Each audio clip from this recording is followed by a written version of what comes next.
Jésus a terminé sa trajectoire en rompant avec la foi qui porte son nom. Spinoza analyse: imaginez un homme suspendu entre ciel et terre, le corps brisé, la gorge asséchée, le sang coulant lentement de ses blessures. Dans ses derniers instants de conscience, il ne crie pas de triomphe, il ne proclame pas de victoire divine. Non, il hurle une question déchirante qui résonne à travers les siècles comme un coup de tonnerre métaphysique. Mon Dieu, pourquoi m'as-tu abandonné ?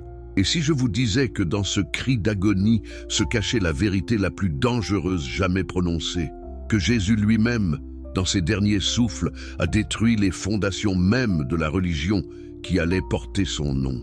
Baruch Spinoza, le philosophe que l'Europe a maudit, excommunié et tenté d'assassiner, a osé dire ce que personne ne voulait entendre. Jésus est mort en reniant tout ce que le christianisme représente. Mais avant de plonger dans cette révélation qui va ébranler tout ce que vous croyez savoir, j'ai une faveur à vous demander. Si vous êtes passionné par les histoires qui remettent en question les certitudes, qui explorent les zones interdites de l'histoire et de la philosophie, abonnez-vous à cette chaîne maintenant. Ne manquez aucun moment de cette exploration qui pourrait changer votre façon de voir le monde. Et si vous regardez cette vidéo sur votre téléphone, appuyez sur ce petit pouce levé. Cela aide énormément à ce que ces vérités atteignent plus de personnes. Dites-moi aussi dans les commentaires de quel pays vous nous regardez et à quelle heure vous découvrez cette vidéo. Êtes-vous du Québec à minuit, de Paris au petit déjeuner, de Dakar sous le soleil de midi? Partagez votre moment avec nous. Alors, êtes-vous prêt à affronter une vérité qui a été enterrée sous 2000 ans de dogmes, de mensonges institutionnels et de manipulations théologiques? Êtes-vous prêt à découvrir que le personnage le plus célèbre de l'histoire occidentale a en réalité rejeté la religion qu'on a construite en son nom? Attachez-vous bien, car nous allons voyager dans les profondeurs les plus troublantes de l'histoire religieuse. Crucifixion. Le mot seul évoque une image que nous connaissons tous. Mais connaissons-nous vraiment ce qui s'est passé sur cette colline appelée Golgotha, ce lieu du crâne où les Romains exécutaient des criminels? Pouvez-vous imaginer la scène réelle, pas celle des peintures pieuses et des vitraux colorés, mais la réalité brute et sanglante d'un homme torturé à mort?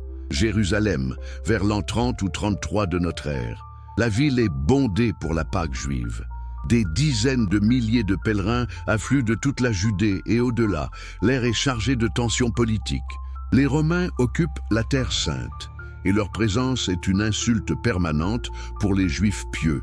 Les autorités du temple collaborent avec l'occupant, marchant sur une corde raide entre maintenir leur pouvoir et ne pas provoquer une révolte populaire. Dans ce contexte explosif, un prédicateur itinérant de Galilée a fait quelque chose d'impardonnable. Non seulement il a critiqué ouvertement les prêtres et les pharisiens, mais il a osé perturber physiquement le commerce sacré du temple. Vous souvenez-vous de cette histoire ? Jésus renverse les tables des changeurs de monnaie. On nous a enseigné que c'était un acte de purification religieuse, une colère juste contre la profanation du lieu saint. Mais était-ce vraiment cela ?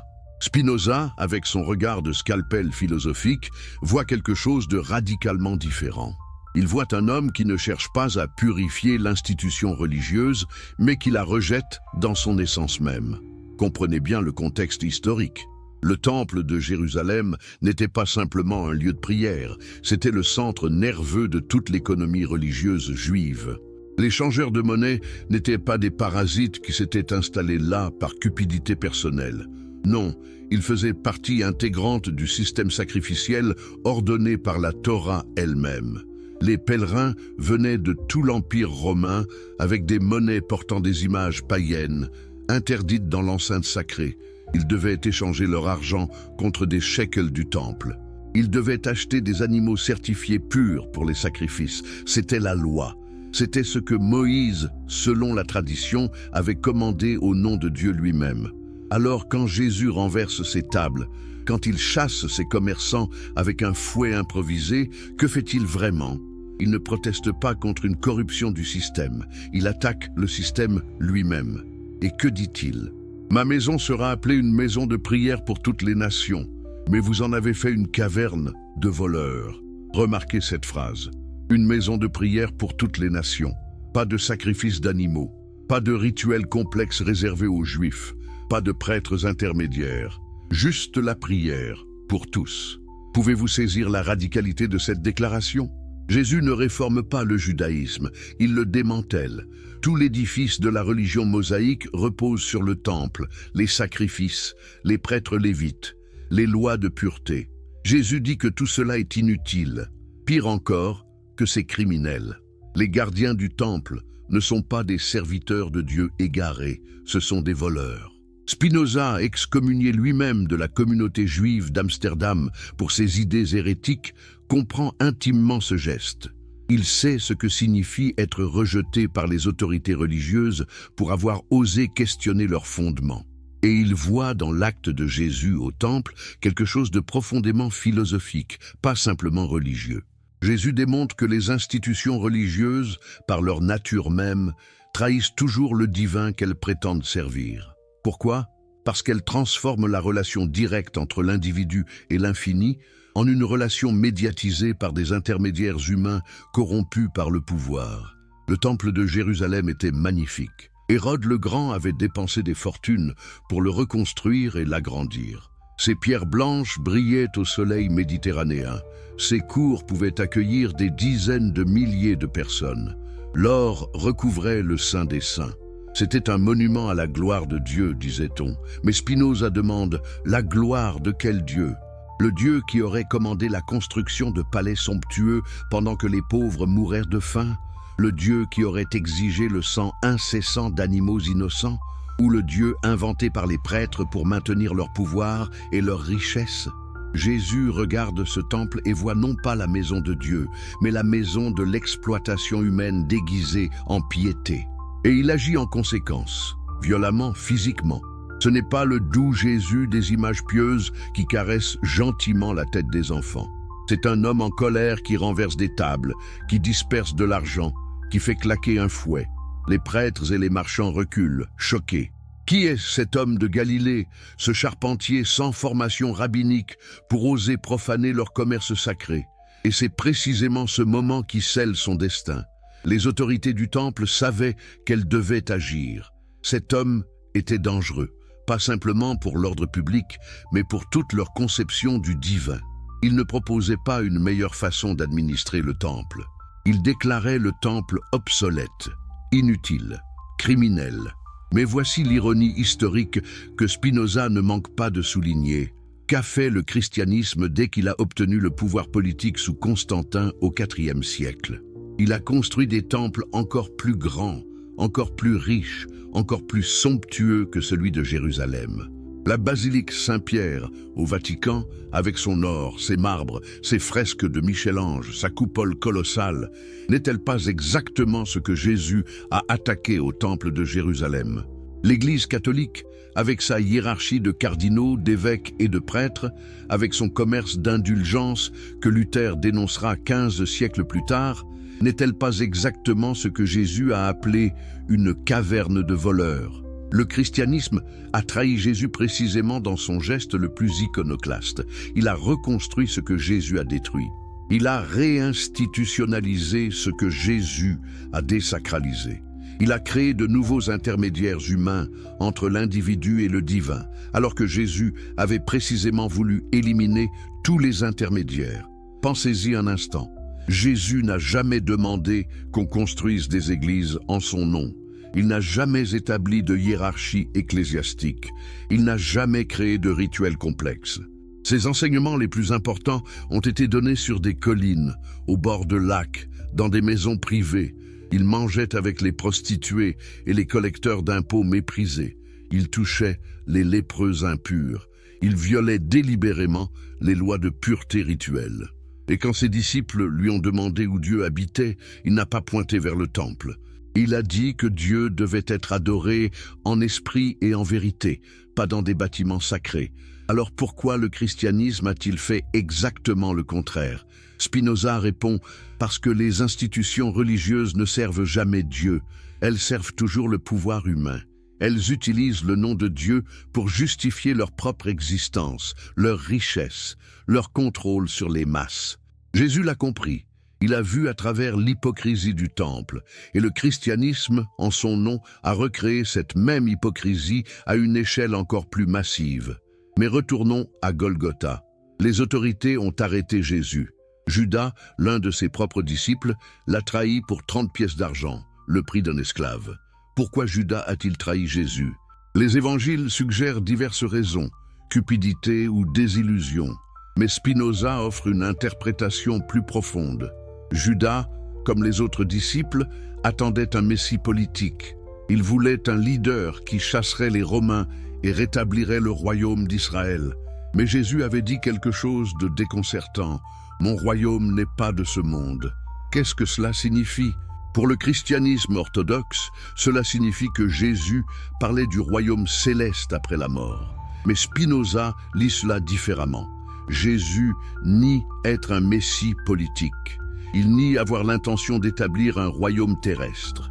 Il nie, en essence, être celui que la tradition messianique juive attendait. C'est un rejet du messianisme lui-même.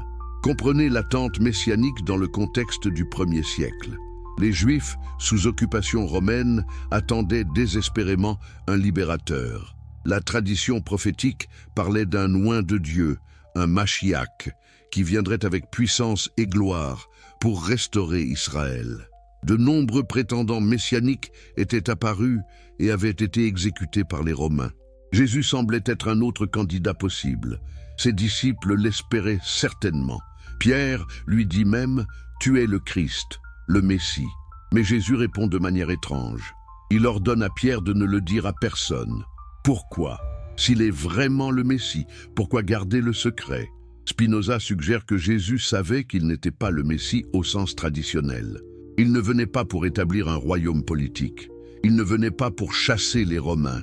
Il ne venait pas pour restaurer la monarchie davidique. Son royaume était d'un ordre complètement différent. C'était un état de conscience, une compréhension philosophique, une libération intérieure de la superstition et de la peur. Mais comment expliquer cela à des disciples qui attendaient des miracles politiques et des victoires militaires? Quand Jésus dit devant Pilate « Mon royaume n'est pas de ce monde », il ne promet pas le ciel après la mort. Il explique qu'il n'est pas une menace politique pour Rome. Il n'est pas un révolutionnaire au sens ordinaire. Ses armes ne sont pas des épées, mais des idées. Son territoire n'est pas géographique, mais mental et spirituel. Pilate, confus, ne sait que faire de cet homme étrange qui refuse de se défendre, qui parle de vérité plutôt que de pouvoir. Mais les autorités juives savent exactement ce qu'il faut faire. Jésus est dangereux précisément parce qu'il n'est pas un messie politique ordinaire. Un messie politique peut être tué et son mouvement s'effondrera. Mais un messie philosophique, un homme qui attaque les fondements mêmes de la religion institutionnelle, qui enseigne que chaque personne peut accéder à Dieu directement, sans prêtre ni temple, c'est une menace existentielle pour tout leur système de pouvoir. Alors il l'amène devant Pilate en l'accusant de sédition politique. Ils mentent, évidemment. Jésus n'a jamais appelé à la rébellion contre Rome, mais les autorités savent que Pilate ne se soucie pas des querelles théologiques juives. Il ne comprendra la menace que si elle est présentée en termes politiques. Il se fait roi des Juifs, accuse-t-il. Il interdit de payer l'impôt à César. Pilate interroge Jésus. L'homme devant lui ne ressemble pas à un révolutionnaire. Il est calme, presque serein. Il ne crie pas de slogan politique. Il ne menace pas l'Empire. Pilate veut le relâcher. Mais la foule, manipulée par les prêtres, crie « Crucifie-le, crucifie-le ». Et Pilate, préoccupé par sa propre carrière politique, cède. Il se lave symboliquement les mains et livre Jésus aux soldats. La crucifixion était la forme d'exécution la plus horrible, inventée par les Romains. Elle était réservée aux esclaves rebelles et aux criminels les plus vils. Un citoyen romain ne pouvait jamais être crucifié. C'était une mort lente, agonisante, publique et humiliante. La victime était d'abord fouettée brutalement, la peau de son dos arrachée par des lanières de cuir armées de morceaux de métal et d'os. Puis, elle devait porter la traverse de sa propre croix jusqu'au lieu d'exécution. Les mains et les pieds étaient cloués au bois. La croix était érigée et la victime était laissée suspendue, luttant pour respirer. Chaque respiration nécessitant de pousser vers le haut sur les clous traversant les pieds, provoquant une douleur atroce. La mort pouvait prendre des jours. Elle venait généralement par asphyxie, quand les muscles épuisés ne pouvaient plus soulever le corps pour respirer. Parfois, les Romains brisaient les jambes des crucifiés pour accélérer la mort, car sans pouvoir pousser vers le haut, l'asphyxie arrivait rapidement. C'était une mort conçue non seulement pour tuer, mais pour terroriser. Les corps étaient laissés sur les croix comme avertissement aux autres. Jésus a subi tout cela. Les récits évangéliques, écrits des décennies plus tard, ont été édulcorés. Ils mentionnent la crucifixion presque en passant, se concentrant plutôt sur les paroles de Jésus et les signes surnaturels. Mais la réalité historique était brutale et sanglante. Jésus a été torturé à mort publiquement, nu, humilié, entouré de moqueurs. Et c'est dans ce contexte de souffrance extrême que nous arrivons au moment le plus crucial, le cri qui révèle tout. « Élie, Élie, lama sabachthani » ? Mon Dieu, pourquoi m'as-tu abandonné » Le christianisme a tenté pendant 2000 ans d'expliquer ce cri. Il cite le psaume 22, suggérant que Jésus récitait simplement un texte biblique qui se termine sur une note d'espoir. Il théologise, affirmant que Jésus expérimentait la séparation d'avec Dieu nécessaire pour porter les péchés du monde. Il spiritualise, transformant ce cri de désespoir en mystère théologique incompréhensible. Mais Spinoza refuse ces acrobaties interprétatives. Il prend le cri au pied de la lettre. Jésus crie parce qu'il se sent abandonné. Il crie parce qu'il souffre atrocement. Il crie parce qu'il a espéré, peut-être jusqu'au dernier moment, que Dieu interviendrait, le sauverait, manifesterait sa puissance, validerait sa mission. Et rien ne se passe. Pas d'ange descendant du ciel, pas de voix divine tonnant depuis les nuages, pas de miracle de dernière minute, juste la douleur, le sang, la suffocation lente et la mort qui approche. C'est le moment de la plus grande clarté de Jésus. Le voile des illusions religieuses est déchiré. Le Dieu personnel, le Père céleste qui entend les prières, qui intervient dans l'histoire, qui protège ses fidèles, ce Dieu n'existe pas. Ou s'il existe, il est complètement indifférent à la souffrance humaine. La nature suit ses lois. Les Romains crucifient. Les corps meurent. Il n'y a pas d'exception, pas de providence spéciale, pas de plan divin se déroulant. Spinoza, dans son œuvre révolutionnaire L'éthique, développe une conception de Dieu radicalement différente de celle de la tradition religieuse. Pour Spinoza, Dieu n'est pas une personne. Dieu n'a pas de volonté, pas d'émotion, pas de projet pour l'humanité. Dieu est la nature elle-même, la substance infinie dont tout découle selon des lois nécessaires et éternelles. Prier Dieu pour qu'il change le cours des événements est aussi absurde que demander au cercle d'avoir 4 coins. La nature est ce qu'elle est, nécessairement. Cette conception semble froide, désespérante, mais Spinoza y trouve au contraire une libération profonde. Si nous comprenons que tout arrive nécessairement, nous cessons de nous plaindre, de nous révolter contre le destin, d'espérer des miracles. Nous acceptons ce qui est et cherchons à comprendre pourquoi c'est ainsi. Cette compréhension elle-même est une forme de salut, une joie intellectuelle qui transcende les fortunes et malheurs personnels. Jésus, sur la croix, fait l'expérience directe de cette vérité spinoziste. Dieu ne va pas le sauver parce que Dieu, au sens traditionnel, n'existe pas. Il y a seulement la nature, indifférente, suivant ses lois. Les Romains ont développé la crucifixion comme technique d'exécution. Les autorités religieuses juives ont des intérêts politiques à protéger. Les disciples ont fui par peur. La foule est manipulable. Pilate est un politicien pragmatique. Tout s'explique par des causes naturelles et humaines. Il n'y a pas de mystère métaphysique, pas de plan divin secret. Et quand Jésus crie « Pourquoi m'as-tu abandonné ?», il pose la question qui détruit toute la théologie ultérieure. Si Jésus est le Fils de Dieu, envoyé pour sauver l'humanité par sa mort sacrificielle, pourquoi se sent-il abandonné ? Ne devrait-il pas savoir que sa mort est nécessaire et planifiée ? Ne devrait-il pas accepter joyeusement son destin messianique ? Le fait qu'il questionne, qu'il doute, qu'il se sent trahi par Dieu, révèle qu'il ne connaissait pas de plan divin. Il espérait simplement, comme tout croyant, que Dieu interviendrait pour le sauver. Et confronté au silence du ciel, il réalise son erreur. C'est le moment le plus humain de Jésus dans tous les évangiles. C'est aussi le moment qui détruit toute la structure théologique que Paul et les pères de l'Église construiront plus tard. Car si Jésus lui-même doute dans ces derniers instants, sur quoi repose la foi chrétienne? Si Jésus n'était pas certain de la résurrection, de la rédemption, du plan divin, comment les croyants peuvent-ils l'être? Le silence de Dieu face au cri de Jésus est assourdissant. C'est le silence de l'univers infini et indifférent. C'est le silence de la nature qui suit ses lois sans exception. C'est le silence qui confirme que la providence divine, l'intervention miraculeuse, l'amour paternel de Dieu pour ses créatures, tout cela n'est qu'illusion humaine, projection de nos désirs dans un cosmos qui ne se soucie pas de nous. Spinoza a été excommunié pour avoir osé dire ces choses. L'Amsterdam juif du XVIIe siècle l'a maudit, qu'il soit maudit le jour et maudit la nuit. Maudit quand il se couche et maudit quand il se lève. Maudit quand il sort et maudit quand il rentre. On a tenté de l'assassiner. Un fanatique l'a attaqué avec un couteau à la sortie de la synagogue. Spinoza a gardé toute sa vie son manteau troué comme rappel de ce qu'il en coûte de dire la vérité.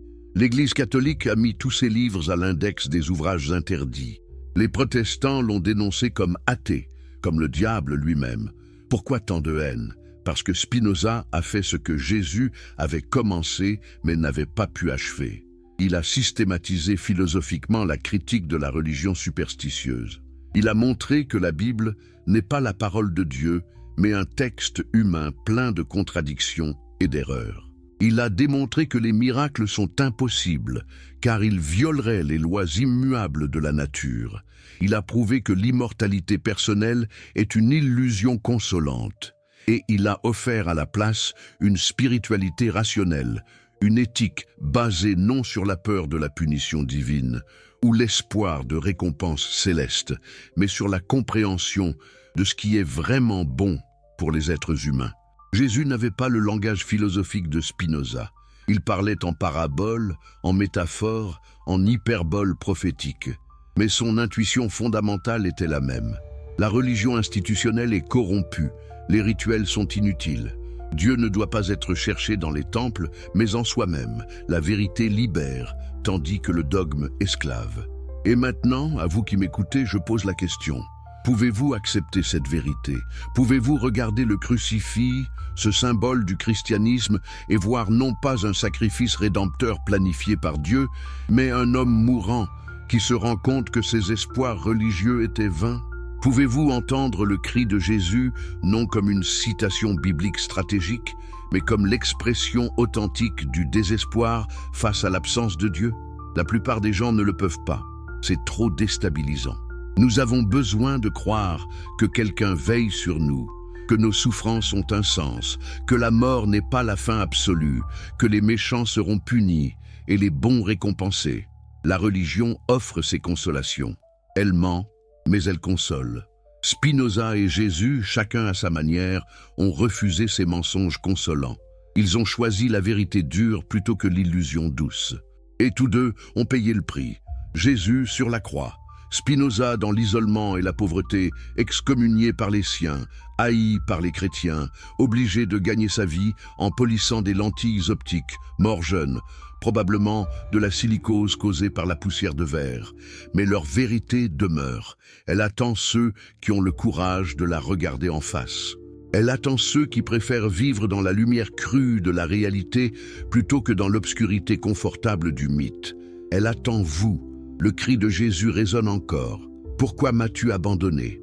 Ce n'est pas Dieu qui a abandonné Jésus. C'est Jésus qui, dans ce moment ultime, a abandonné l'illusion d'un Dieu personnel, interventionniste. Il a touché brièvement la vérité que Spinoza articulera philosophiquement 16 siècles plus tard. Et cette vérité est la suivante. Nous sommes seuls dans un univers vaste et indifférent, mais nous ne sommes pas impuissants. Nous avons la raison pour comprendre le monde. Nous avons la capacité éthique de choisir le bien. Nous avons les uns les autres pour créer du sens et de la beauté dans un cosmos qui n'en a pas intrinsèquement.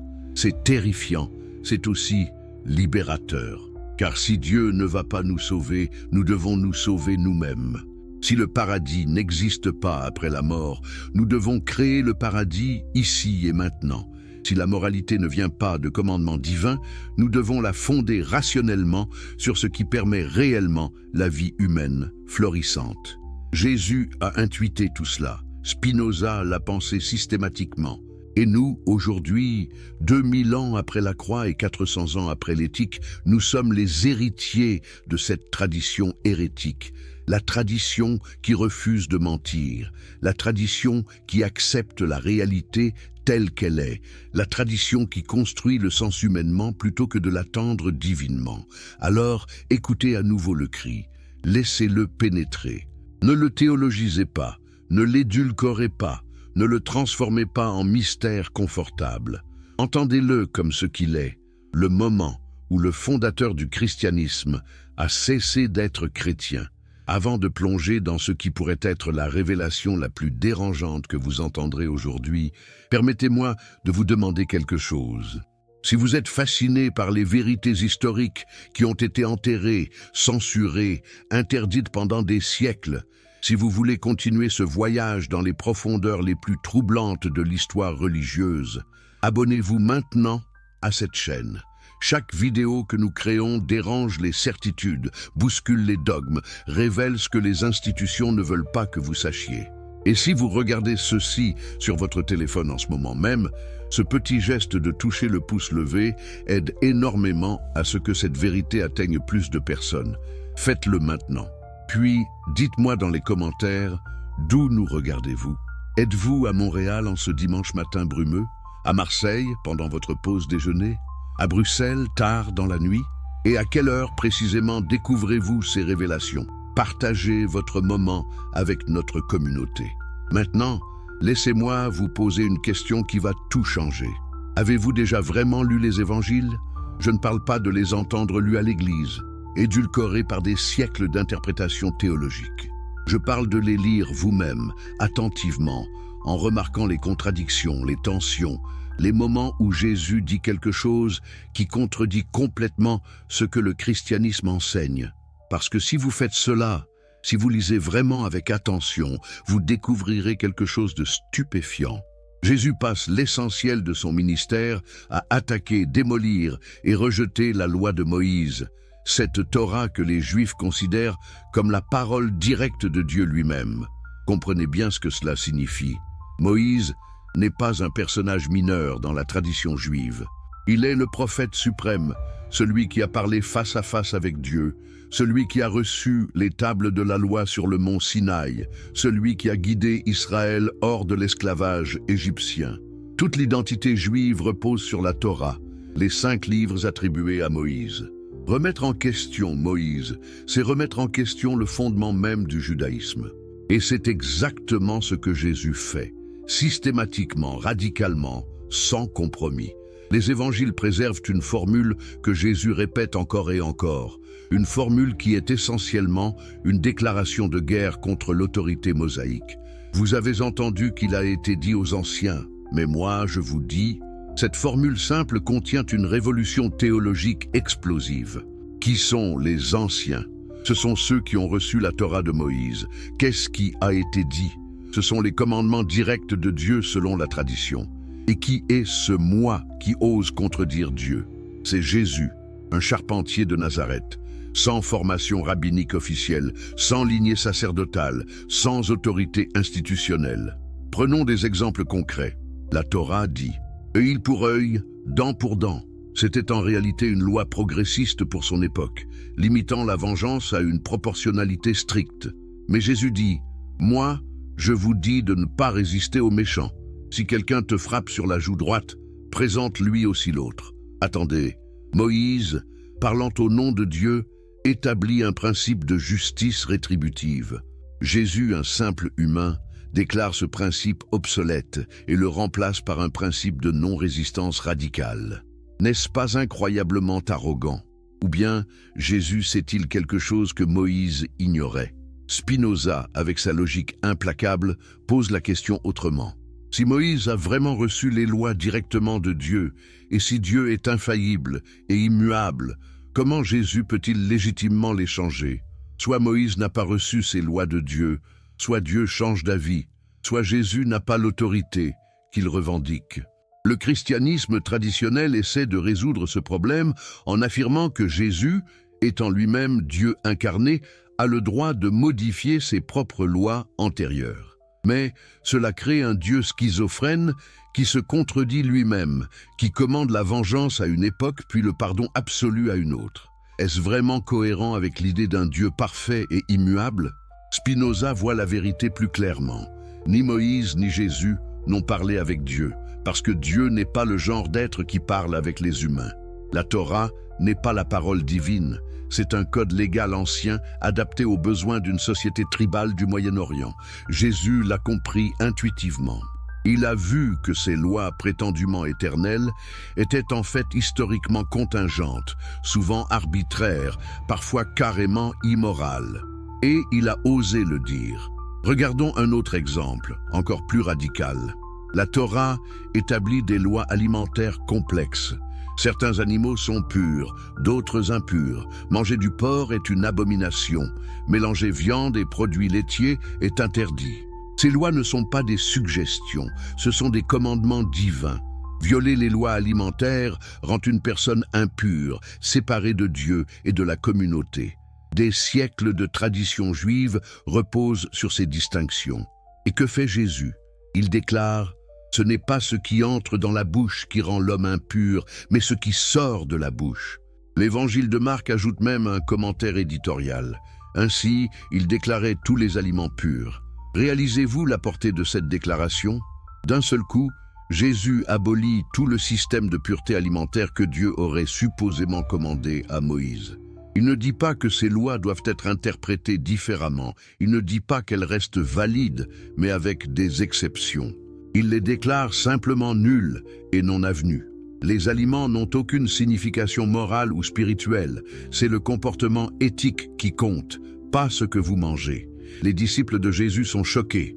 Pierre, le plus proche disciple, proteste quand, dans une vision ultérieure racontée dans les Actes des Apôtres, Dieu lui commande de manger des animaux impurs. « Jamais, Seigneur, je n'ai jamais rien mangé d'impur. » Même après la résurrection supposée, même après des années de suivre Jésus, Pierre reste attaché aux lois alimentaires mosaïques.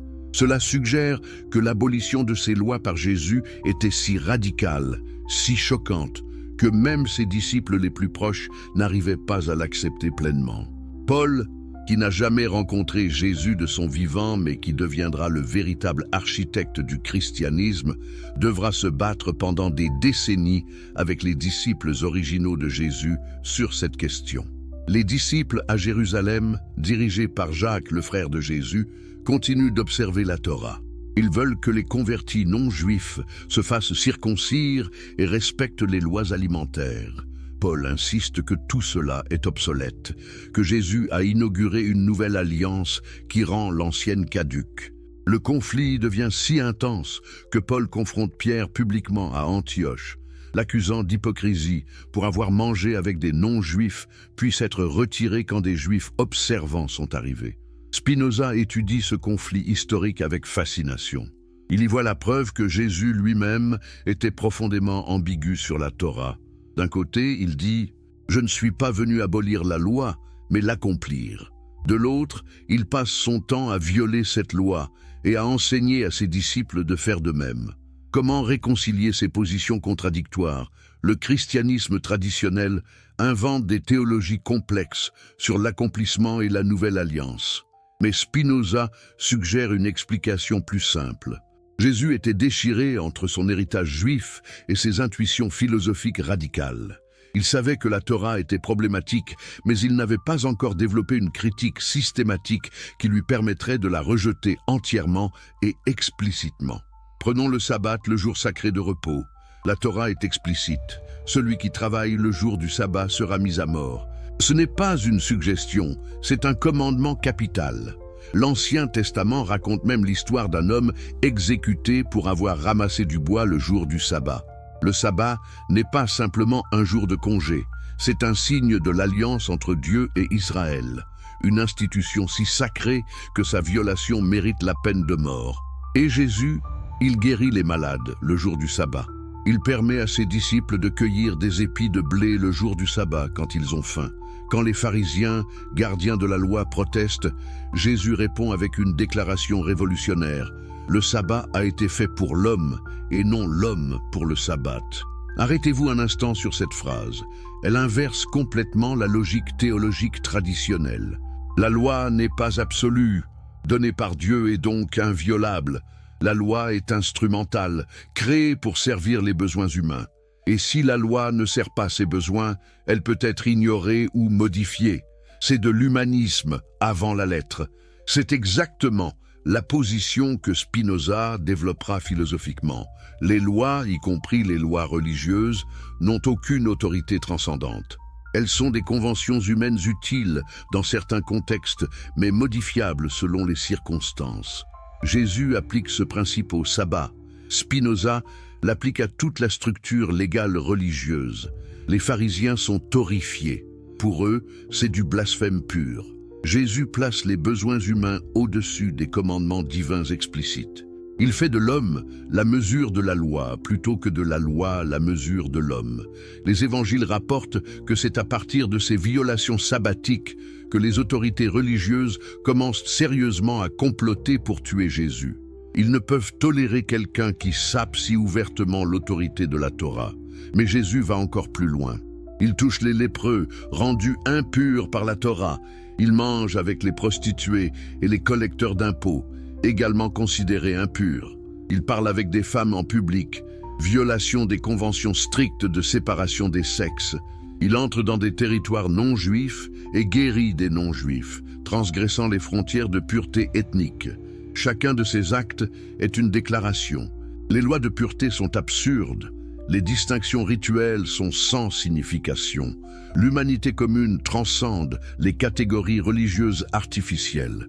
Spinoza, juif excommunié pour hérésie, comprend viscéralement ce que Jésus faisait. Il sait ce que c'est que de rejeter les lois rituelles de sa propre communauté religieuse. Il sait la fureur que cela provoque, le sentiment de trahison que ressentent les croyants traditionalistes. Quand Spinoza refuse de porter les phylactères, quand il mange du porc, quand il travaille le sabbat, il ne fait pas que violer des règles. Il fait une déclaration philosophique. Ces rituels sont des superstitions qui aliènent les humains de leur propre nature rationnelle. Jésus, 16 siècles plus tôt, faisait essentiellement la même déclaration, bien qu'exprimée en langage prophétique plutôt que philosophique. Maintenant, voici où cela devient encore plus intéressant. Jésus ne se contente pas de violer la loi mosaïque, il enseigne activement une éthique qui la contredit. La Torah commande la lapidation des adultères. Une femme surprise en flagrant délit d'adultère est traînée devant Jésus. La foule, citant Moïse, demande qu'elle soit lapidée selon la loi. C'est un piège. Si Jésus dit de la lapider, il se contredit lui-même en prêchant l'amour et le pardon. S'il dit de ne pas la lapider, il contredit explicitement Moïse et se rend coupable d'hérésie. La réponse de Jésus est géniale.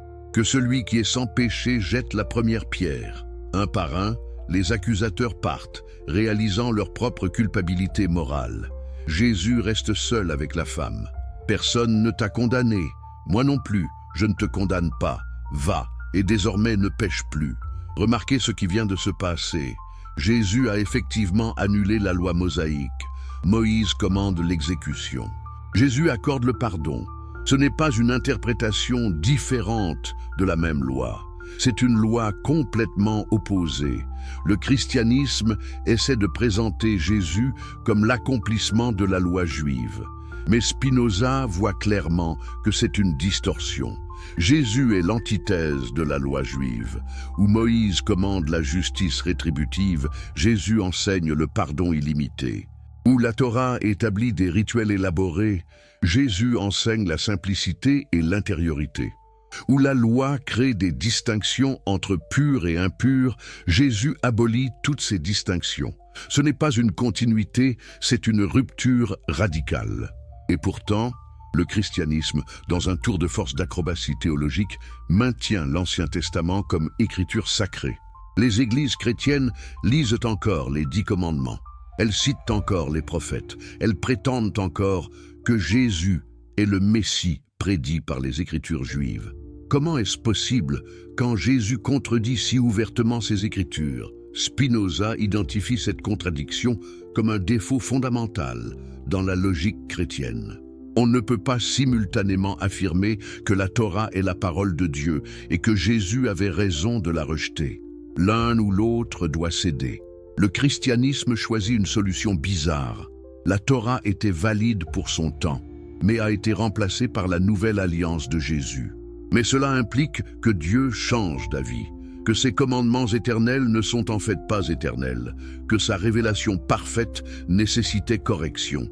C'est un Dieu inconstant, qui tâtonne, qui apprend de ses erreurs. Est-ce vraiment le Dieu tout-puissant et omniscient que le christianisme proclame? Spinoza propose une lecture différente. Ni la Torah ni les enseignements de Jésus ne sont la révélation d'un Dieu personnel. Ce sont des productions humaines reflétant différents contextes historiques et différents niveaux de développement éthique et philosophique. Moïse, ou plus probablement les prêtres qui ont écrit la Torah en son nom, ont créé un système légal adapté à une société tribale ancienne. Jésus, un génie moral et philosophique, a intuité des principes éthiques plus universels et plus humains. Mais aucun des deux n'a parlé avec Dieu, parce que Dieu, tel que Spinoza le comprend, ne parle pas avec les humains. Passons maintenant à quelque chose d'encore plus troublant. Jésus ne contredit pas seulement Moïse sur les questions de loi et de rituels. Il contredit la conception même de Dieu que la tradition juive avait développée. Le Dieu de l'Ancien Testament est intensément personnel. Il se met en colère, il se repent de ses actions, il jalouse les autres dieux, il choisit un peuple spécifique comme favori. Il intervient constamment dans l'histoire humaine, avec des miracles, des plaies, des batailles gagnées surnaturellement.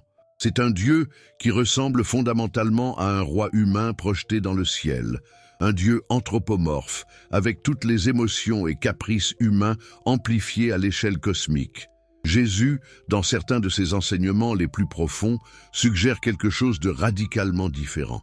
Dieu est esprit, et ceux qui l'adorent doivent l'adorer en esprit et en vérité. Qu'est-ce que cela signifie?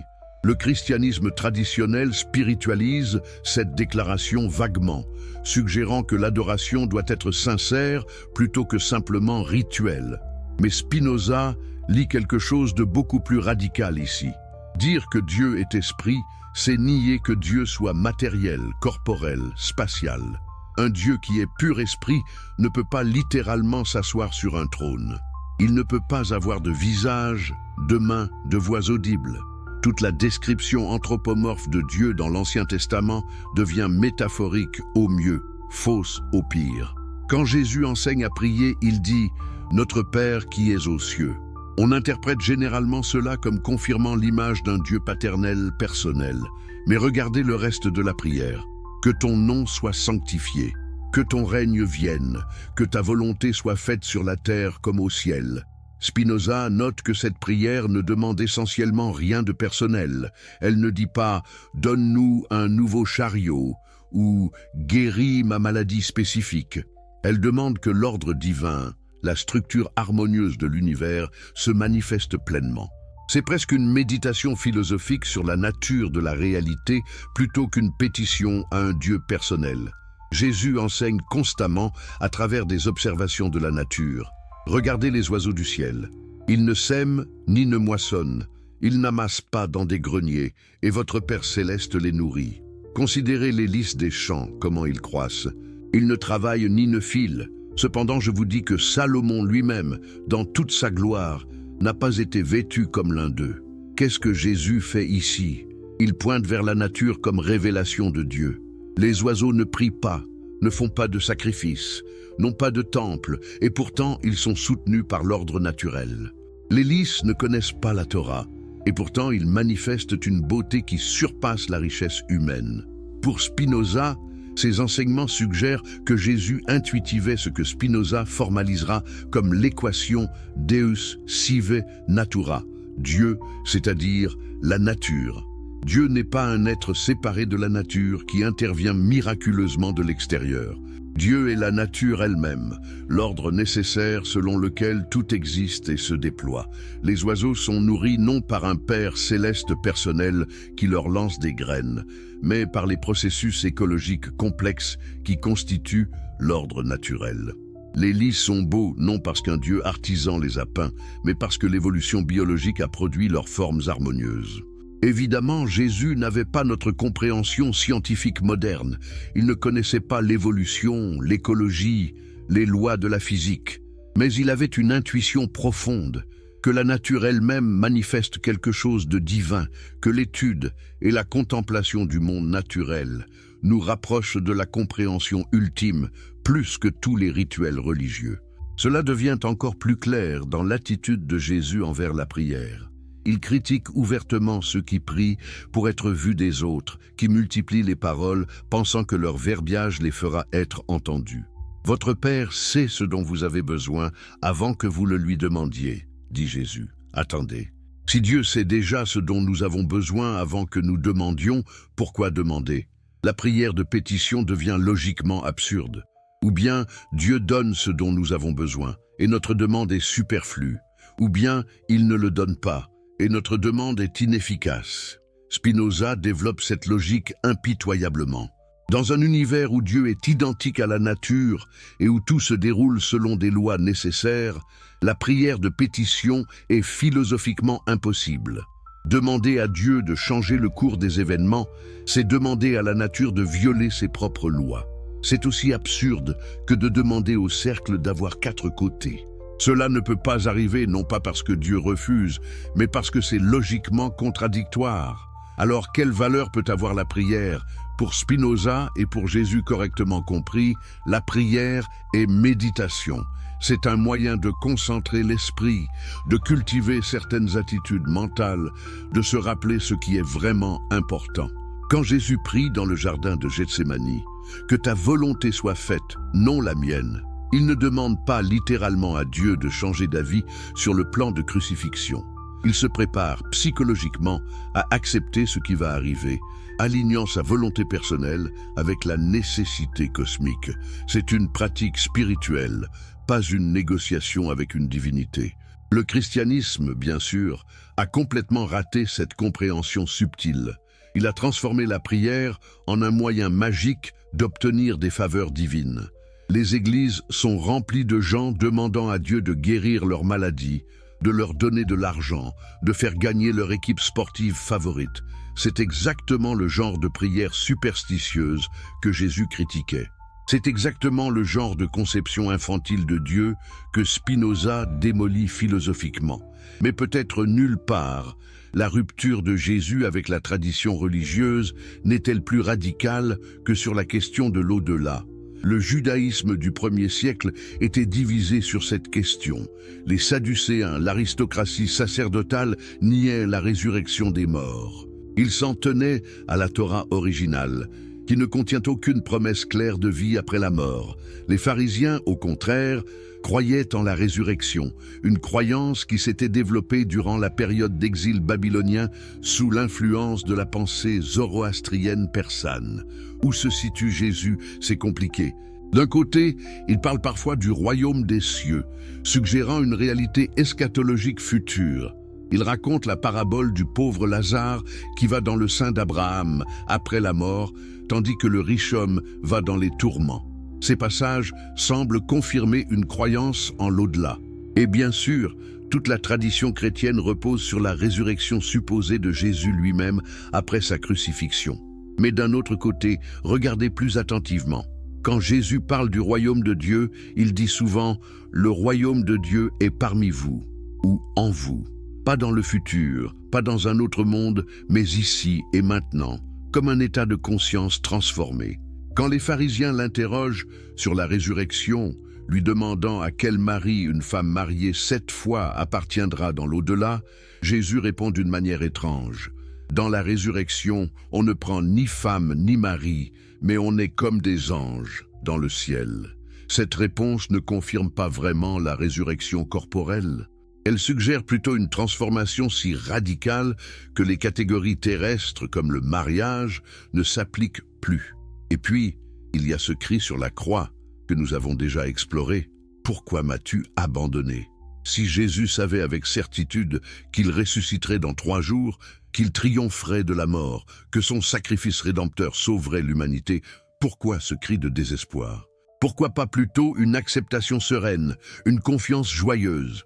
Le fait que Jésus meure dans le doute suggère fortement qu'il n'avait aucune certitude sur ce qui viendrait après la mort. Spinoza va encore plus loin.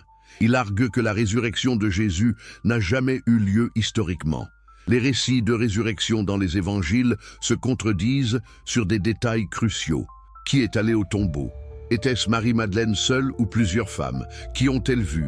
Un ange, 2 anges, un homme? Où Jésus est-il apparu aux disciples? À Jérusalem ou en Galilée? Ces contradictions suggèrent que les histoires se sont développées et ont été embellies au fil du temps, comme toutes les légendes. Plus fondamentalement, Spinoza argue que la résurrection corporelle est physiquement impossible. Un corps qui a été mort pendant 3 jours a commencé le processus de décomposition. Les tissus se décomposent, les cellules meurent, les processus biologiques s'arrêtent irréversiblement. Aucun miracle ne peut inverser cela sans violer les lois fondamentales de la nature. Et comme nous l'avons établi, Dieu étant identique à la nature, ne peut pas violer ses propres lois. Ce serait comme Dieu se contredisant lui-même. Alors que s'est-il vraiment passé? Spinoza suggère que les disciples, dévastés par la mort de leur maître, ont eu des expériences visionnaires subjectives. Dans leur deuil et leur besoin désespéré de sens, ils ont vu Jésus. Ces visions étaient psychologiquement réelles pour eux, mais pas objectivement réelles dans le monde physique. Paul, qui n'a jamais connu Jésus de son vivant, a une vision de Jésus sur le chemin de Damas. Est-ce vraiment différent des visions que les disciples originaux ont rapportées? Paul lui-même semble mettre toutes ses expériences sur le même plan, ne faisant aucune distinction entre ses visions et les apparitions aux disciples. Au fil du temps, ces expériences visionnaires se sont solidifiées en récits d'apparitions physiques. Jésus ne se contente plus d'apparaître spirituellement, il mange du poisson pour prouver qu'il n'est pas un fantôme. Thomas touche ses blessures. C'est un processus classique de développement légendaire, où les histoires deviennent plus concrètes et miracles avec chaque répétition. Mais voici la question cruciale. Si Jésus n'est pas ressuscité corporellement, que reste-t-il du christianisme? Paul l'a dit explicitement, si Christ n'est pas ressuscité, notre prédication est vide et votre foi est vide. Oh, toute la structure théologique chrétienne s'effondre sans la résurrection. L'expiation par la croix n'a de sens que si Jésus triomphe de la mort. La promesse de vie éternelle pour les croyants repose entièrement sur la résurrection de Jésus comme preuve et prototype. Spinoza accepte cette conséquence. Si la résurrection n'a pas eu lieu, alors le christianisme traditionnel est en effet vide. Mais cela ne signifie pas que les enseignements de Jésus sont sans valeur. Au contraire, libérés des distorsions théologiques ultérieures, ces enseignements révèlent une sagesse profonde sur la vie éthique, la libération de la superstition, la relation directe avec le divin, compris philosophiquement. Le vrai Jésus, selon Spinoza, enseignait que la vie éternelle n'est pas la survie personnelle après la mort corporelle. C'est un état de conscience accessible maintenant, dans cette vie, quand on comprend vraiment sa relation avec l'infini. La vie éternelle, c'est qu'ils te connaissent, toi le seul vrai Dieu, dit Jésus dans l'évangile de Jean. Connaissance, pas croyance. Comprendre, pas accepter des dogmes. Et cette connaissance transforme la vie présente, éliminant la peur de la mort, en montrant que notre essence participe à l'éternité de la nature. Dans l'éthique de Spinoza, il développe ce concept d'éternité rigoureusement. Nous sommes éternels, non pas parce que nos âmes individuelles survivent à la mort, mais parce que nous sommes des modes de la substance infinie, éternelle. Quand nous comprenons vraiment cela, quand nous voyons nos vies subspéciées aeternitatis, Sous l'aspect de l'éternité, nous atteignons ce que Spinoza appelle l'amor Dei intellectualis, l'amour intellectuel de Dieu. C'est la béatitude suprême, accessible maintenant, pas dans un hypothétique au-delà. Jésus intuitivement enseignait quelque chose de similaire. Son royaume de Dieu est cette transformation de conscience.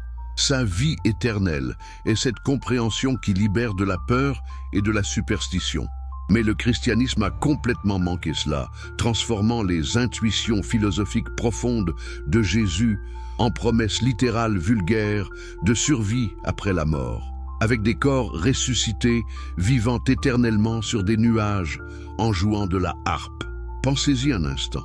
Qu'est-ce qui est vraiment plus consolant et significatif? La promesse d'une continuation perpétuelle de l'ego individuel dans un autre monde, ou la compréhension que nous participons maintenant à l'infini éternel, que notre vie fait partie de quelque chose de beaucoup plus vaste et permanent que notre existence personnelle limitée. La première offre une gratification égoïste, une extension indéfinie de notre petitesse. La seconde offre une vraie transcendance, une dissolution de l'ego dans la totalité. Jésus, mourant sur la croix, a fait cette découverte de la manière la plus difficile.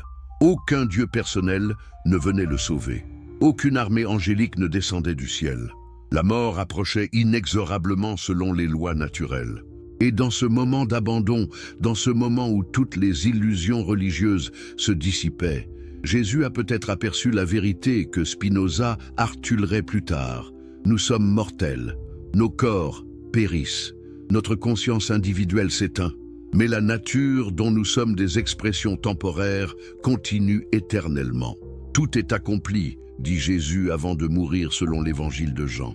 Non pas tout est perdu ou j'ai échoué, mais c'est accompli. Il accepte la finitude. Il s'abandonne à la nécessité naturelle. C'est un moment de résignation philosophique, pas de triomphe théologique. Et c'est précisément ce moment que le christianisme ne pouvait pas accepter. Il fallait transformer la défaite en victoire, la mort en vie, l'abandon en plan divin. Donc les récits de résurrection ont été créés, élaborés, insérés dans les évangiles écrits des décennies après les événements. Le vrai Jésus, l'homme qui est mort en questionnant Dieu, qui a passé sa vie à attaquer les institutions religieuses, qui a rejeté les rituels et les lois, cet homme a été enterré sous des couches de mythologie théologique. Spinoza, excommunié et maudit, travaillant seul dans son appartement modeste à La Haye, polissant des lentilles pour survivre, a osé déterrer ce Jésus original. Et pour cela, toute l'Europe chrétienne l'a haï. Ses livres ont été brûlés, son nom est devenu synonyme d'athéisme et de blasphème. Mais la vérité qu'il a révélée demeure, attendant ceux qui ont le courage de regarder. Jésus n'a pas fondé le christianisme. Il a vécu et est mort en contradiction avec presque tout ce que le christianisme enseigne. Il a rejeté la loi divine, il a intuité un Dieu impersonnel, il a accepté la mortalité. Et nous, aujourd'hui, si nous voulons vraiment honorer son héritage, nous devons avoir le courage de reconnaître ces vérités, aussi dérangeantes soient-elles. Êtes-vous prêt pour cette vérité? Pouvez-vous accepter que le fondateur de votre religion, si vous êtes chrétien, était lui-même pas chrétien? Que tout ce que vous avez cru sur Jésus était une construction théologique ultérieure qui trahissait l'homme réel? C'est difficile, c'est douloureux, mais c'est aussi libérateur. Car si nous n'avons plus besoin de défendre des dogmes impossibles, si nous n'avons plus besoin de croire des miracles qui violent les lois naturelles, si nous n'avons plus besoin d'espérer une récompense après la mort pour donner un sens à cette vie, alors nous sommes libres, libres de vivre pleinement maintenant, libres d'embrasser notre mortalité, libres de trouver le sacré dans la nature elle-même. C'est la vraie bonne nouvelle que Jésus et Spinoza nous offrent conjointement. La prophétie ignorée de Jésus, le complot de Paul et la vérité que Spinoza a payée de sa vie. Qu'arriverait-il si je vous prouvais que Jésus a littéralement prédit la trahison du christianisme en son nom? Que dans ses enseignements les plus virulents, les plus violents, les plus ignorés, il a décrit avec une précision prophétique exactement ce que son Église deviendrait? Et qu'un philosophe juif excommunié, travaillant seul au XVIIe siècle, a été le seul à vraiment comprendre ce que Jésus essayait de nous dire? Restez avec moi, parce que ce que vous allez découvrir dans les prochaines minutes va transformer votre compréhension de 2000 ans d'histoire religieuse. Mais d'abord, j'ai besoin de votre aide. Si vous êtes fasciné par les histoires qui exposent les vérités cachées, qui révèlent les mensonges historiques que les institutions ne veulent pas que vous connaissiez, abonnez-vous immédiatement à cette chaîne. Chaque vidéo que nous produisons est une bombe qui fait exploser les certitudes confortables. Ne manquez rien. Et si vous êtes sur votre téléphone portable en ce moment, faites-moi une faveur. Appuyez sur ce petit pouce levé. Ce simple geste aide énormément l'algorithme à propager ces vérités dangereuses à plus de personnes qui en ont besoin. Faites-le maintenant, pendant que j'y pense. Et puis, dans les commentaires, dites-moi, d'où regardez-vous cette vidéo? Êtes-vous à Lyon ce dimanche après-midi? À Genève pendant votre pause café? À Abidjan sous la chaleur tropicale? Et surtout, quelle heure est-il chez vous en ce moment précis? Partagez votre présence avec notre communauté mondiale de chercheurs de vérité. Maintenant, plongeons dans quelque chose d'absolument explosif. Connaissez-vous le chapitre 23 de l'évangile de Matthieu? Probablement pas, parce que les églises évitent soigneusement de le lire. C'est le passage où Jésus, dans une rage prophétique dévastatrice, condamne les leaders religieux de son époque dans des termes tellement violents, tellement absolus, tellement implacables, qu'on se demande comment quiconque pourrait le lire et ensuite créer une hiérarchie ecclésiastique. Car c'est exactement ce que Jésus attaque, la prétention de certains humains à se placer comme intermédiaires entre les autres humains et Dieu. Écoutez ces paroles. Non, vraiment, arrêtez tout et écoutez comme si vous les entendiez pour la première fois, sans 2000 ans d'interprétation édulcorante. Jésus dit, « Les scribes et les pharisiens sont assis dans la chair de Moïse. Faites donc et observez tout ce qu'ils vous disent, mais n'agissez pas selon leurs œuvres, car ils disent et ne font pas. » Déjà, remarquez l'attention. Jésus reconnaît leur autorité officielle, mais dénonce immédiatement leur hypocrisie. Ils enseignent une chose et vivent l'opposé. N'est-ce pas exactement ce que l'histoire du christianisme démontrera pendant 2 millénaires? Mais Jésus ne s'arrête pas là, il continue. Ils lient des fardeaux pesants et les mettent sur les épaules des hommes, mais ils ne veulent pas les remuer du doigt. Qui charge les autres de règles écrasantes qu'eux-mêmes ne respectent pas? Les leaders religieux. Toujours, dans toutes les traditions. Ils créent des systèmes de lois complexes, de rituels obligatoires, de péchés innombrables, et puis s'exemptent eux-mêmes ou trouvent des échappatoires. L'Église catholique médiévale interdisait aux laïcs de lire la Bible en langue vernaculaire, prêchait la pauvreté apostolique tout en accumulant des richesses obscènes, condamnait la fornication tout en maintenant des concubines, vendait des indulgences tout en enseignant que le salut était par la grâce seule. Hypocrisie sur hypocrisie, exactement comme Jésus l'avait prédit. Ils font toutes leurs actions afin d'être vus des hommes, continue Jésus. Ils élargissent leurs phylactères et allongent leurs franges. Ils aiment la première place dans les festins et les premiers sièges dans les synagogues. Ils aiment être salués dans les places publiques et être appelés rabbis par les hommes. Transposez cela à l'Église chrétienne. Les robes somptueuses des évêques, les mitres ornés, les anneaux qu'on baise, les titres pompeux. Votre sainteté, votre éminence, Monseigneur, révérend. Jésus les condamne explicitement. Mais vous, ne vous faites pas appeler rabbi, car un seul est votre maître, et vous êtes tous frères. N'appelez personne sur la terre votre père, car un seul est votre Père, celui qui est dans les cieux. Ne vous faites pas appeler directeur, car un seul est votre directeur, le Christ. Pouvez-vous saisir la radicalité absolue de cette déclaration? Jésus interdit catégoriquement toute hiérarchie spirituelle humaine. Pas de titre religieux, pas d'autorité spirituelle d'un humain sur un autre. Vous êtes tous frères. C'est un égalitarisme radical, une démocratie spirituelle absolue. Chaque personne a un accès direct à Dieu, sans intermédiaire. Et que fait le christianisme dès qu'il s'institutionnalise? Il crée exactement la structure que Jésus avait interdite. Une hiérarchie élaborée avec le pape comme Saint-Père au sommet, puis les cardinaux, les archevêques, les évêques, les prêtres et finalement les laïcs impuissants au bas de la pyramide. C'est une trahison si flagrante des paroles explicites de Jésus qu'on se demande comment elle peut être justifiée. Spinoza, lisant ces passages, voit immédiatement ce qui s'est passé. Les disciples de Jésus, particulièrement Paul qui n'a jamais rencontré Jésus vivant, ont rapidement oublié ou ignoré ces enseignements radicalement anti-institutionnels. Pourquoi? Parce qu'ils voulaient construire une organisation.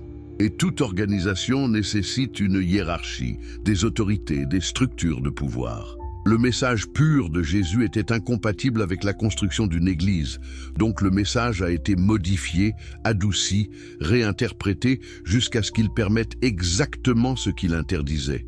Mais Jésus ne terminait pas encore sa diatribe. Il lance une série de « malheur à vous » qui résonnent comme des coups de tonnerre prophétiques. Malheur à vous, scribes et pharisiens hypocrites. Vous fermez aux hommes le royaume des cieux. Vous n'y entrez pas vous-même et vous n'y laissez pas entrer ceux qui veulent entrer. Quelle accusation!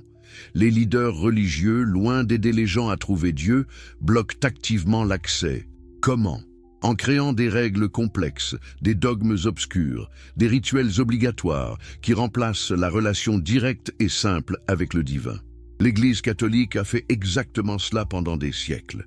Elle détenait le monopole de l'interprétation biblique. Elle enseignait que le salut nécessitait les sacrements administrés par des prêtres ordonnés.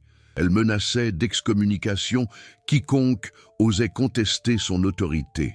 Elle a brûlé des gens comme Giordano Bruno et tenté d'assassiner des philosophes comme Spinoza pour avoir osé suggérer que les gens pouvaient accéder à Dieu directement, rationnellement, sans médiation ecclésiastique. Exactement ce que Jésus accusait les pharisiens de faire. Malheur à vous, scribes et pharisiens hypocrites. Vous parcourez la mer et la terre pour faire un prosélyte, et quand il l'est devenu, vous en faites un fils de la géhenne, 2 fois plus que vous. Qu'est-ce que Jésus dit ici? Que les convertis zélés deviennent souvent pires que leurs convertisseurs. L'histoire du christianisme confirme cette observation avec une précision troublante. Les croisés massacrant des musulmans et des juifs au nom d'un Jésus qui avait enseigné « Aimez vos ennemis ». Les inquisiteurs torturant des hérétiques au nom d'un Jésus qui avait dit que celui qui est sans péché jette la première pierre. Les conquistadors génocidant des populations indigènes au nom d'un Jésus qui avait accueilli les marginalisés et les étrangers. Le christianisme a créé des monstres moraux en son nom. Jésus continue « Malheur à vous, guides aveugles ». Vous dites « Si quelqu'un jure par le temple, ce n'est rien. Mais si quelqu'un jure par l'or du temple, il est engagé. Insensé et aveugle. Lequel est le plus grand, l'or ou le temple qui sanctifie l'or ?» Il expose ici l'obsession religieuse pour les choses matérielles plutôt que spirituelles. Les pharisiens avaient créé des casuistiques complexes autour des serments, distinguant lesquels étaient obligatoires selon l'objet par lequel on jurait. Jésus appelle cela de la stupidité morale. Ce n'est pas la sainteté de l'objet qui compte, mais l'intention et l'action de la personne. Encore une fois, transposé au christianisme.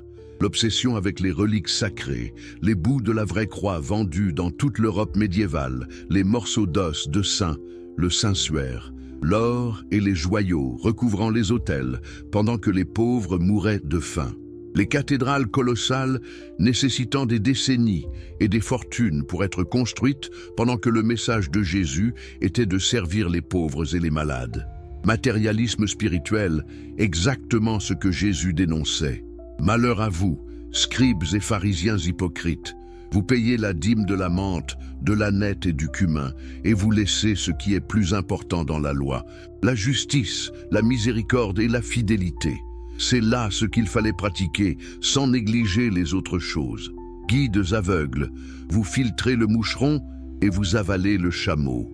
Quel symbolisme puissant!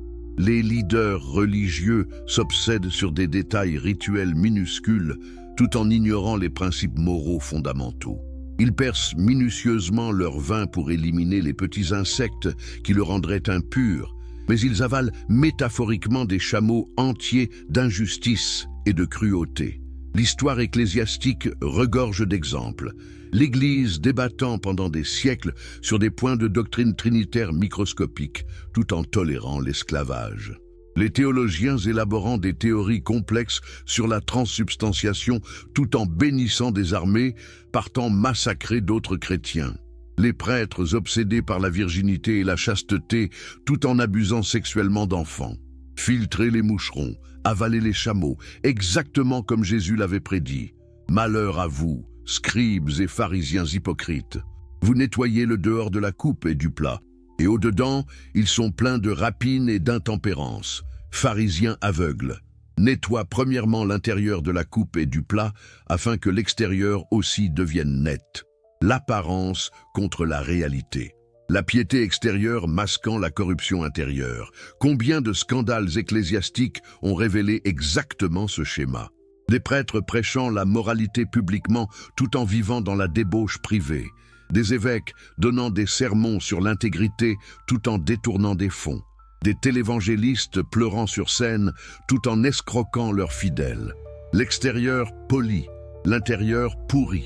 Spinoza, observant l'Église de son époque, voit cette hypocrisie partout. Les prédicants calvinistes d'Amsterdam vivant confortablement tout en prêchant l'austérité. Les rabbins de la synagogue portugaise maintenant leur pouvoir par l'intimidation et l'excommunication tout en enseignant l'amour de Dieu. C'est cette hypocrisie qui le dégoûte le plus, qui le pousse à développer sa philosophie radicale. Éliminons tous les intermédiaires, toutes les autorités religieuses, toute la structure institutionnelle. Laissons chaque personne accéder à Dieu directement par la raison et la contemplation. Puis Jésus atteint le climax de sa condamnation. Malheur à vous, scribes et pharisiens hypocrites. Vous ressemblez à des sépulcres blanchis, qui paraissent beaux au dehors, et qui au-dedans sont pleins d'ossements de mort et de toute espèce d'impureté. Vous de même, au dehors, vous paraissez juste aux hommes, mais au-dedans, vous êtes plein d'hypocrisie et d'iniquité. Quelle image viscérale!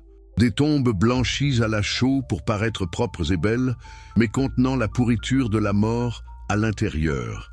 Les leaders religieux sont des cadavres spirituels déguisés en saints. Et maintenant vient peut-être la partie la plus prophétique de tout le discours. Jésus dit « Malheur à vous, scribes et pharisiens hypocrites, vous bâtissez les tombeaux des prophètes et vous ornez les sépulcres des justes. Et vous dites, si nous avions vécu du temps de nos pères, nous ne nous serions pas joints à eux pour répandre le sang des prophètes. Vous témoignez ainsi contre vous-même que vous êtes les fils de ceux qui ont tué les prophètes. Saisissez-vous l'ironie dévastatrice ? Les leaders religieux honorent les prophètes du passé tout en persécutant les prophètes du présent.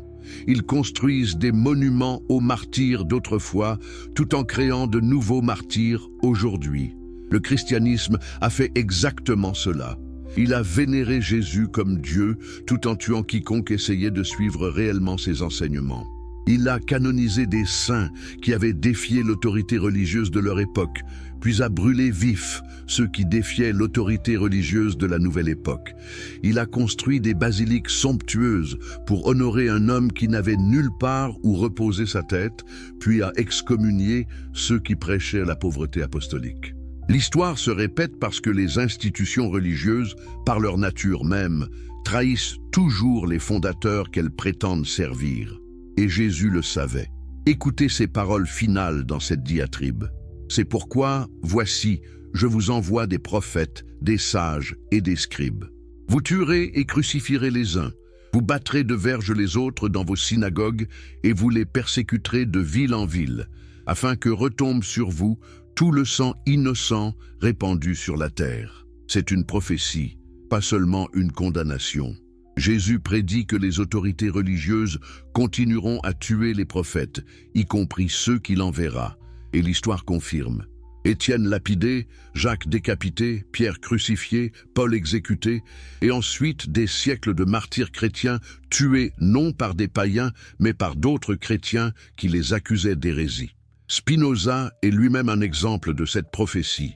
Il essaie de dire la vérité sur Dieu, la religion, la Bible, la nature de la réalité. Et que se passe-t-il? La synagogue juive l'excommunie avec une malédiction terrifiante. L'Église catholique met ses livres à l'index. Les protestants le dénoncent comme l'athée le plus dangereux d'Europe. Un fanatique tente de l'assassiner. Exactement comme Jésus l'avait prédit, les sages et les prophètes seront persécutés par les institutions religieuses. Mais pourquoi? Pourquoi les institutions religieuses persécutent-elles systématiquement ceux qui disent la vérité? Spinoza offre une réponse claire, parce que la vérité menace leur pouvoir. Si les gens découvrent qu'ils peuvent accéder à Dieu directement, sans prêtre ni rituel, à quoi servent les prêtres?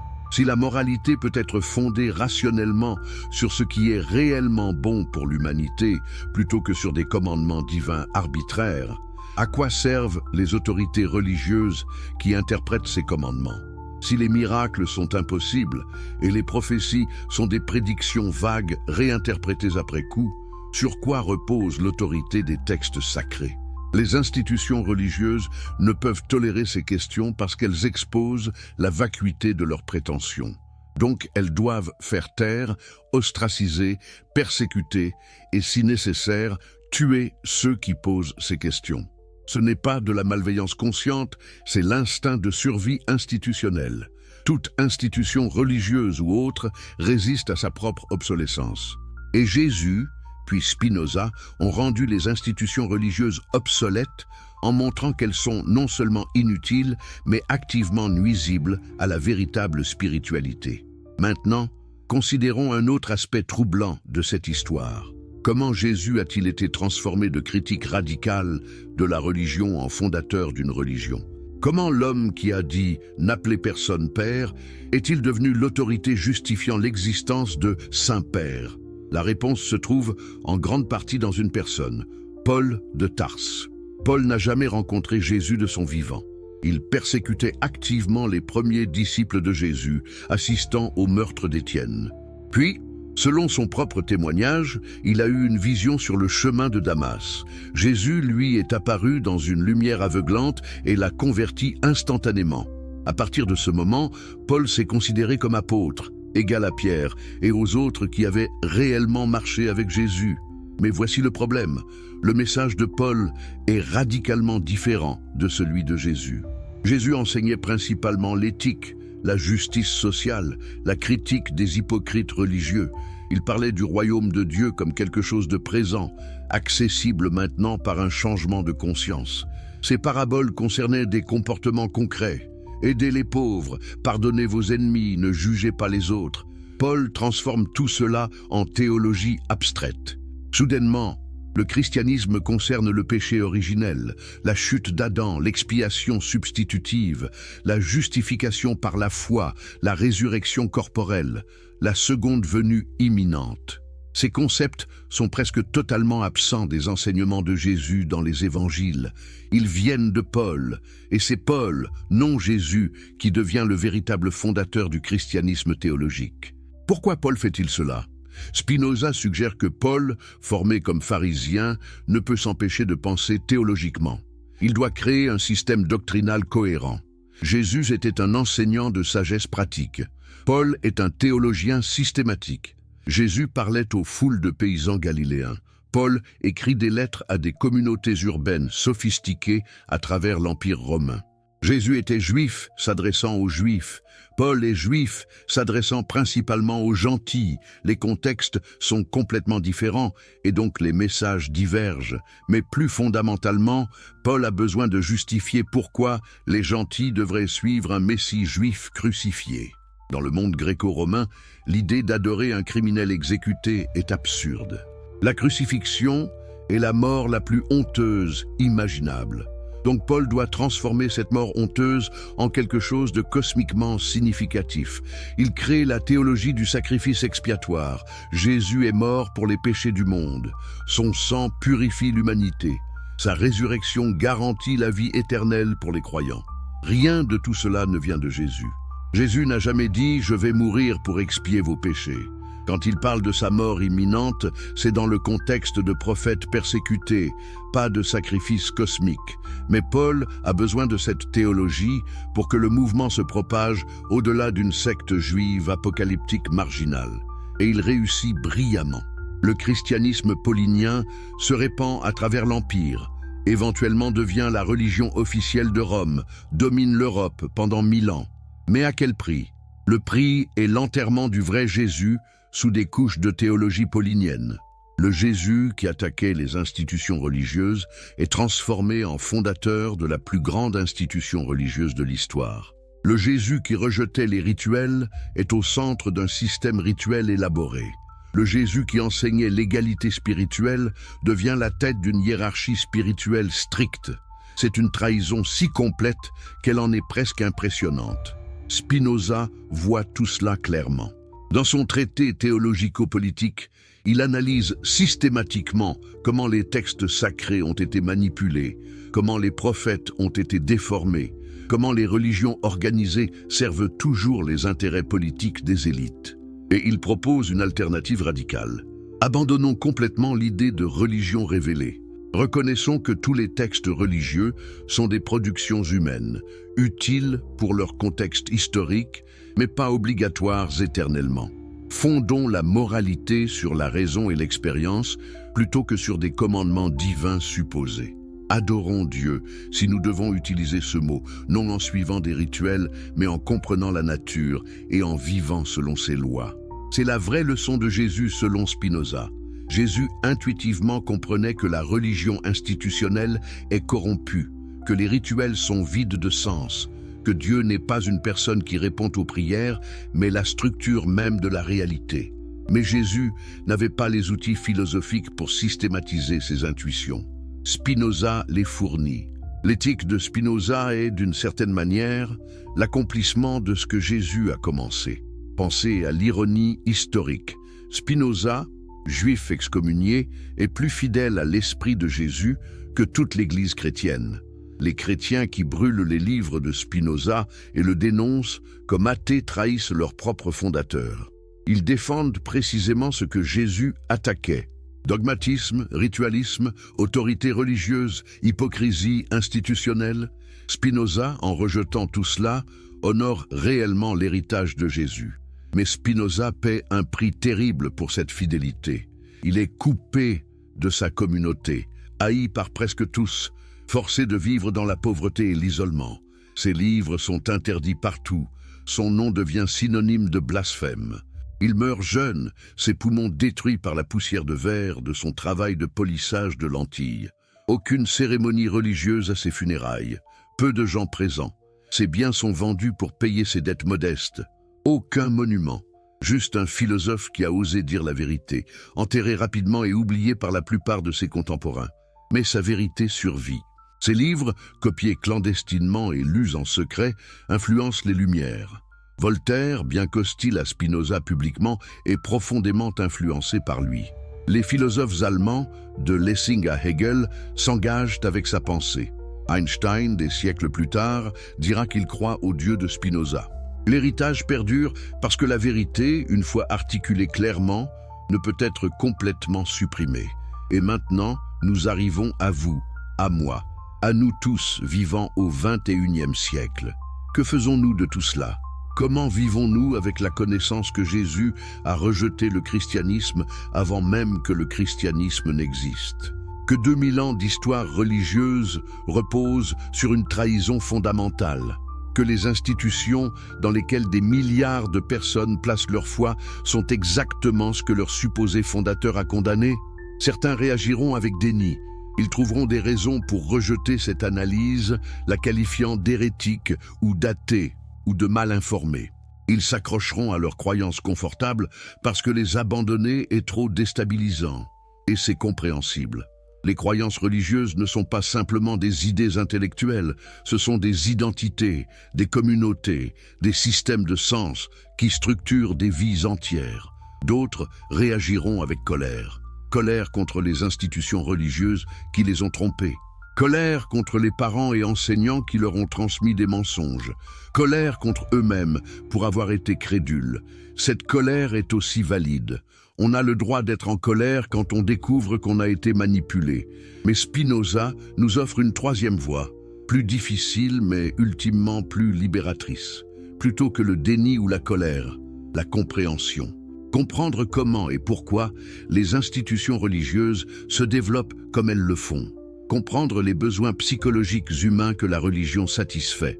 Comprendre que blâmer les individus est inutile, parce que nous sommes tous pris dans des forces historiques et sociales beaucoup plus grandes que nous. Et après la compréhension, l'acceptation. Accepter que nous vivons dans un univers indifférent, sans providence divine, sans plan cosmique. Accepter notre mortalité sans l'anesthésie des promesses d'immortalité. Accepter que la moralité doit être créée humainement plutôt que reçue divinement. C'est terrifiant, oui, c'est aussi la seule voie vers une liberté authentique. Car voyez-vous, tant que nous dépendons d'autorités religieuses externes pour nous dire ce qu'il faut croire et comment vivre, nous sommes des enfants spirituels. Nous n'avons pas grandi. Nous cherchons encore une figure parentale cosmique pour nous rassurer et nous guider. Spinoza nous invite à devenir adultes spirituellement, à penser par nous-mêmes, à prendre la responsabilité de nos propres vies, à créer du sens plutôt qu'à le recevoir passivement. Et ironiquement, c'est exactement ce que Jésus enseignait quand il disait que le royaume de Dieu est en vous, pas dans un ciel externe, pas médiatisé par des prêtres, en vous, accessible maintenant, par votre propre transformation de conscience, par votre propre compréhension, par votre propre connexion directe avec la réalité ultime, que vous l'appeliez Dieu, nature, l'être, ou que vous ne l'appeliez rien du tout. Le vrai héritage de Jésus, transmis à travers Spinoza puis à nous, est cette invitation à la liberté intérieure. Liberté de la superstition, liberté de l'autorité religieuse, liberté de la peur de la mort, liberté de vivre pleinement, éthiquement, rationnellement dans ce monde, le seul dont nous pouvons être certains qu'il existe. Cela signifie-t-il abandonner complètement la spiritualité? Absolument pas. Spinoza était profondément spirituel. Sa philosophie mène à ce qu'il appelle l'amor Dei intellectualis, l'amour intellectuel de Dieu. C'est une contemplation extatique de la totalité de la réalité, une dissolution du moi dans la compréhension de l'infini. C'est une expérience mystique, mais une expérience mystique rationnelle, ne nécessitant aucune croyance en miracle ou en révélation surnaturelle. Jésus, lui aussi, pointait vers quelque chose de semblable. Ses enseignements les plus profonds concernent la transformation intérieure, la mort de l'ego, la renaissance spirituelle dans une conscience élargie. « Vous devez naître de nouveau », dit-il. « Celui qui perd sa vie la trouvera. » Ce sont des vérités psychologiques et spirituelles profondes, pas des doctrines théologiques sur le péché et la rédemption. Mais ces vérités sont difficiles. Elles nécessitent un travail intérieur, une contemplation, une remise en question constante de soi-même. Il est beaucoup plus facile de simplement croire des dogmes, de suivre des rituels, d'obéir à des autorités. C'est pourquoi le christianisme institutionnel a prospéré pendant que le vrai message de Jésus a été enterré. Les masses veulent des réponses faciles, des assurances confortables, des règles claires. Les institutions fournissent tout cela, mais au prix de l'authenticité spirituelle. Spinoza nous appelle à emprunter le chemin difficile, à questionner tout, à ne rien accepter sur l'autorité, à penser clairement et logiquement, à observer la nature attentivement, à vivre éthiquement non par peur de la punition ou espoir de récompense, mais parce que nous comprenons rationnellement ce qui est vraiment bon. C'est exigeant. C'est pourquoi peu l'ont suivi de son vivant. Mais c'est le seul chemin vers la véritable liberté et la véritable joie. Et voici le paradoxe final. En suivant Spinoza, en rejetant le christianisme institutionnel, en abandonnant les dogmes et les rituels, nous devenons plus proches du vrai Jésus que tous les chrétiens orthodoxes qui fréquentent dévotement l'Église chaque dimanche. Car Jésus lui-même a rejeté tout cela. Il est mort en rompant avec la foi qui porte son nom. Nous vivons maintenant à une époque où cette vérité peut enfin être dite ouvertement. L'Inquisition ne nous brûlera pas vifs. L'Église ne peut plus nous faire taire. Les académiques peuvent étudier les textes historiques sans crainte de persécution. Les philosophes peuvent questionner librement. Et des gens ordinaires comme vous et moi peuvent avoir accès à des connaissances qui étaient autrefois interdites ou cachées. C'est une opportunité extraordinaire. Nous pouvons choisir consciemment notre relation avec la vérité. Nous pouvons décider si nous voulons continuer à vivre dans l'illusion confortable ou embrasser la réalité difficile. Nous pouvons honorer vraiment Jésus en suivant son exemple de critique des institutions religieuses, plutôt qu'en adorant une version domestiquée de lui créée par ces mêmes institutions. Alors, je vous pose la question finale. Qu'allez-vous faire de cette connaissance? Allez-vous la rejeter et retourner à vos croyances antérieures? Allez-vous la laisser vous mettre en colère et vous rendre amer? Ou allez-vous la laisser vous libérer, vous transformer, vous élever vers une compréhension plus profonde de la réalité? Le choix vous appartient. Jésus a montré le chemin en rejetant les fausses certitudes de son époque. Spinoza a systématisé ce rejet en philosophie rigoureuse. Maintenant, c'est à vous de décider si vous avez le courage de suivre, parce que la vérité vous libérera. Pas la vérité ecclésiastique, pas la vérité dogmatique, mais la vérité simple et nue de la réalité telle qu'elle est.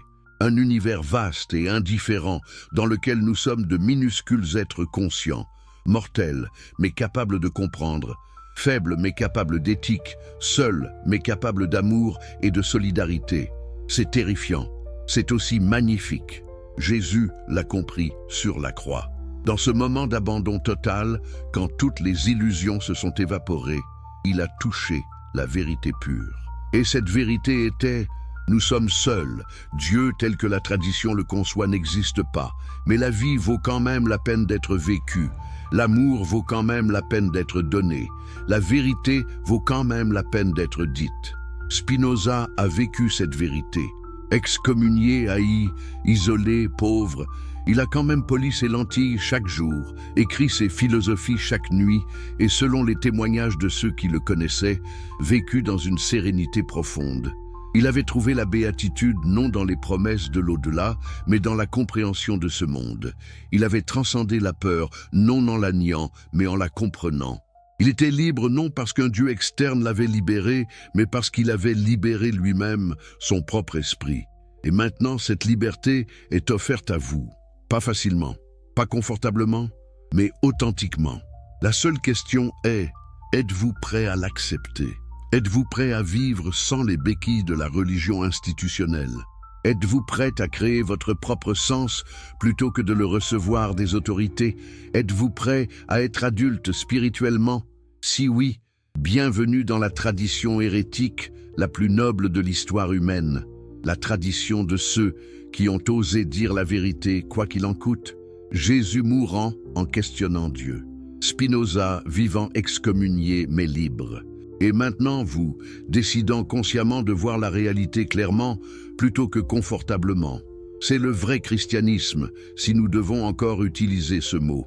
Pas l'adoration d'un Christ mythologique, mais l'imitation d'un Jésus humain qui a eu le courage de détruire les mensonges religieux de son époque. Pas la soumission à des dogmes, mais la pensée libre et courageuse.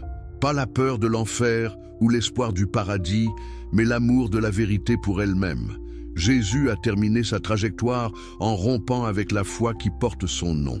Spinoza a systématisé cette rupture. Et vous, maintenant, à ce moment précis de l'histoire, avez l'opportunité de compléter ce qu'ils ont commencé, de vivre enfin dans la vérité, de construire une spiritualité authentique sur les ruines des mensonges institutionnels, de créer un monde où la raison guide plutôt que la superstition, où la compassion motive plutôt que la peur, où l'humanité s'épanouit plutôt que de s'agenouiller. C'est l'héritage de Jésus correctement compris. C'est le cadeau de Spinoza à l'humanité. Et c'est maintenant votre responsabilité. Que ferez-vous de cette vérité dangereuse et magnifique ?